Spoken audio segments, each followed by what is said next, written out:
And tomorrow night looks even more better. Word is that Beef Supreme himself might come out of retirement. Yo, what is going on? Alright, so I noticed the other night, there were a couple guys in the live stream that were talking about they don't use overdrive or underdrive, which essentially turns your front into an overdrive. And I started thinking about that.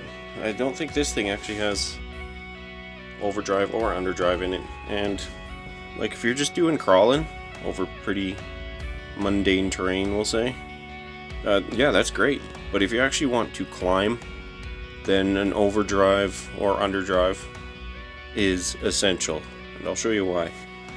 Like you can see right here, this is a pretty steep line. So this thing, like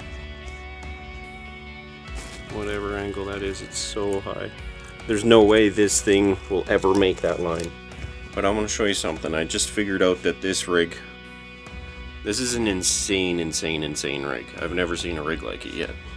But what it's capable of going up is pretty awesome. Alright, so I'm going to bring it up this little line right here. It's pretty steep. The other trucks have a pretty tough time with this transition right here. Just the way the bumps are, and this bottom bump really hooks your tire and keeps you from getting up.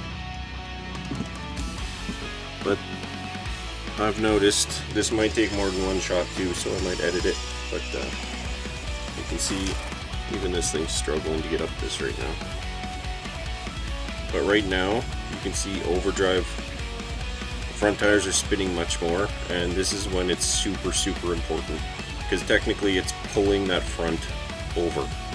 If it was just the other way around, the torque twist from the rear tires would have flipped it, but the traction and pull that front end gives it, like, that's how you're able to actually climb.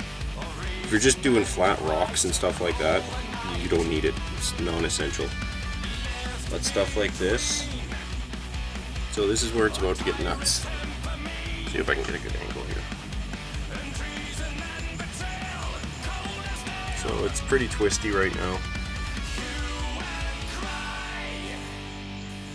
Right about here is where overdrive is insanely important.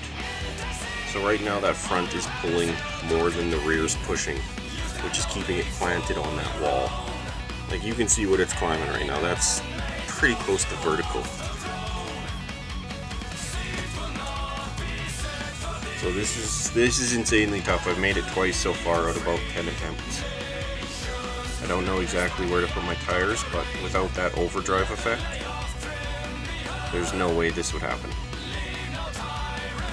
This thing is clinging to that frickin' face right now because of the overdrive.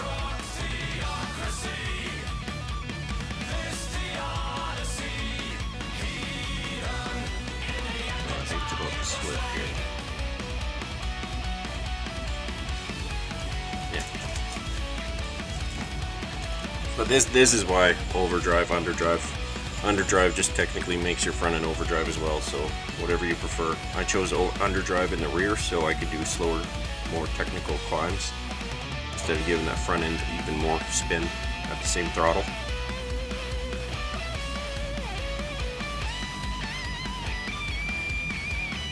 So I don't know when I have to start turning. That'll be right over here. No, I'm trying to cast it. Oh, maybe. Look at this. Holy crap. Maybe it'll pull up. This is all in the front wheels spinning faster. And that is insane. I can't believe it just drove up that. Like, that's crazy. It's in a whole other league of vehicles. It's so awesome. Some of these lines with this thing are just unbelievably fun. Where this thing can go is just is nuts. Like, I can't believe it can hit some of these angles. Like you can see, it's close to. Actually, I'll throw it on the ground so it does even better. So you can see here, it does give it a little kind of wheelie bar in a sense. having the two servos. But this thing can hit some crazy angles before it wants to flip. Like that's right there is 90 degrees and it's just flipping. So this thing's capabilities are freaking crazy. I highly suggest building one. If you don't have a rig like this, make one. It's so cool. Peace.